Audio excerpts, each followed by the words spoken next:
Всем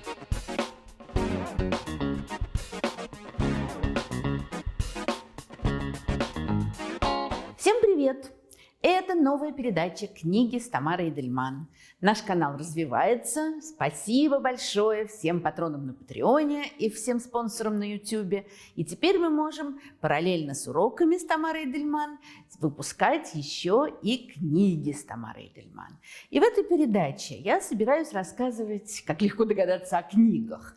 О тех, которые я недавно прочитала, и мне хотелось бы поделиться с вами. О тех, которые я, может быть, читала давно, но сегодня они кажутся мне невероятно важными. Я очень надеюсь, что в комментариях к этим выпускам вы будете делиться с нами своим мнением, например, об этих книгах, если кто-то их уже прочел. Или, может быть, предлагать какие-то другие книги, о которых можно рассказать. Может быть, вы просто захотите рассказать о тех книгах, которые вам в последнее время кажутся интересными. С нетерпением будем ждать ваших комментариев.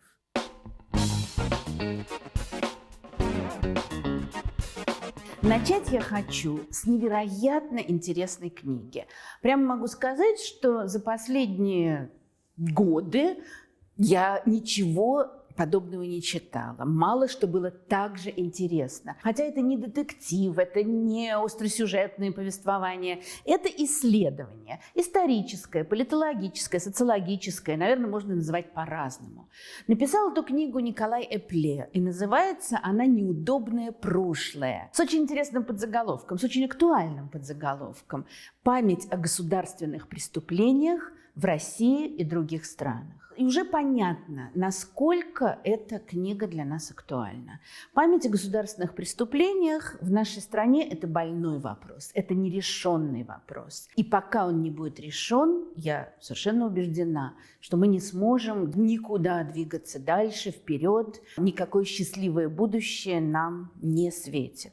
Вопрос о государственных преступлениях, как и вообще об исторической памяти, это невероятно актуальный вопрос для нашей страны. Он особенно актуален из-за того, что он у нас по-прежнему не решен. Прошло уже столько десятилетий после 17 года, после гражданской войны, после террора 30-х годов и множество других ужасов. И все еще с исторической памятью наша страна не определилась. Нарыв по-прежнему болит, по-прежнему отравляет все наше существование. Может быть, мы этого не замечаем. Тем хуже, тем опасней. Нельзя идти вперед, оставляя сзади вот эти страшные воспоминания, не разобравшись с ними. И под словом «разобравшись» имеется в виду, естественно, не просто сказать «нет, у нас в прошлом все было отлично». И даже, кстати, не просто сказать «нет, у нас в прошлом все было ужасно». Это совершенно другой, очень сложный, очень долгий процесс. Николай Эпле в своей книге очень часто употребляет такой психологический термин «прорабатывать». Вот психологи прорабатывают травму, работая со своими пациентами. И страна тоже, как живое существо, должна прорабатывать свои исторические травмы. Это очень и очень непросто. И в этой книге собран невероятно интересный и разнообразный материал, связанный с разными странами, тоже столкнувшимися со страшными государственными преступлениями, с террором, с войной, с преступлениями против человечества. И потом тем или иным образом эти страны пытались и пытаются вот эти травмы прорабатывать. Нам часто кажется, что вот такое страшное прошлое было только у нас. Нигде больше не сравнится с тем, что мы перенесли. Это неправда, к сожалению. Есть много стран, где тоже происходили в 20 веке всяческие ужасы, где тоже погибали люди, где людей бросали в тюрьмы, расстреливали без суда, где люди исчезали, или вот как в Аргентине, где оппозиционеров сбрасывали с самолетов. Такое там было развлечение у военных, когда они были у власти. И дальше надо как-то с этим жить. Николай Эпле подробно разбирает несколько вариантов вот это вот отношение к прошлым преступлениям. Есть глава, посвященная Аргентине, есть глава, посвященная Испании, глава, посвященная ЮАР, Германии, Польше, Японии. И выясняется, что всюду люди искали разные варианты. По-разному общество пыталось справиться с тем, что произошло, понять, что произошло, и, главное, преодолеть. Один вариант, напрашивающийся, ну и, в общем, многие в нашей стране оказываются к нему склонны, это забыть. Вот в какой-то мере это пытались сделать в Аргентине и в Испании. Но мы не говорим о том, что было в прошлом. Да, там было все очень неприятно, ужасно, тяжело, забыли. Все, мы начинаем отсчет с новой точки. Это не срабатывает, потому что память сохраняется, потому что жертвы ждут какой-то справедливости. Не обязательно, кстати, там суда и казни палачей. Жертвы не хотят, чтобы их забывали.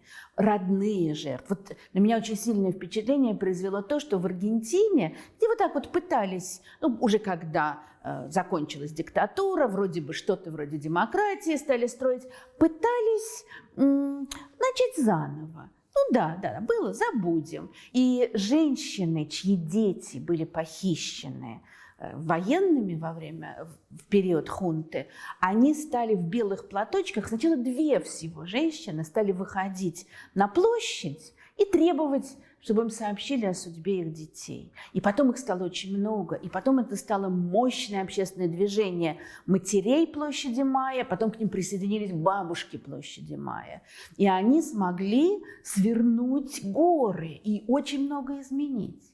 В Испании тоже. В Испании до сих пор в школах не изучают гражданскую войну. Настолько живы и болезненны вот эти воспоминания. И здесь тоже, как мы знаем, Испания построила демократию, франкистской диктатуры больше нет, но вопрос о том, как решать эти проблемы, как быть, когда рядом живут потомки жертв и палачей или, скажем так, потомки тех, кто сражались с одной стороны в гражданскую войну и с другой. Этот вопрос еще далеко не решен. В ЮАР со страшным наследием апартеида и перехода от апартеида к более демократическому государству, когда было совершено не меньшее количество преступлений, когда кровь пролилась со всех сторон, когда невероятное противостояние в стране. В ЮАР по инициативе знаменитого епископа Десмонда Туту была создана так называемая комиссия правды и примирения. И о ней очень разные говорят и пишут. Кто-то писал, что там не было ни правды, ни примирения, и только издевательства над жертвами. Кто-то, наоборот, говорил, что это совершенно замечательный и новый путь.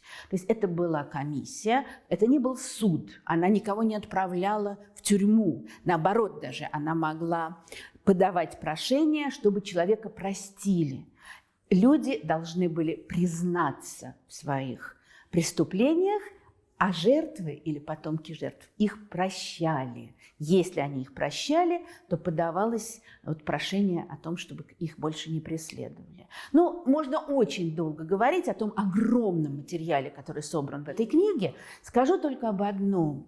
Если бы здесь просто было вот это рассказано, это было бы очень интересно. Но мы очень любим сказать, да, вот там вот так, а у нас-то ничего подобного нет, ой, как все плохо, ой, как все безнадежно. Вот чем мне еще очень понравилась книга Николая Пле, то, что там нет вот этой безнадежности. Последняя часть как раз посвящена тому, как можно разбираться с этим неудобным прошлым, прорабатывать это неудобное прошлое в нашей стране.